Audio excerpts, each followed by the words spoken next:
Ons storiesom vir die dag. Piet het 10 kruite. Hy verloor 5 van hulle. Hoeveel kruite het hy oor? Nou wil ek hê jy moet gou jou oë toemaak en Piet se 10 kruite voor jou sien.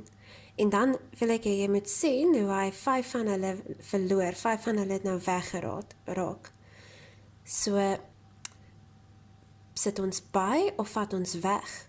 Ons vat weg. En gaan dit 'n plus of 'n minussom wees? 'n Minussom wanneer ons wegvat. So kom ons kyk wat se inligting kry ons. Piet het 10 kruite. En hy verloor 5 van hulle.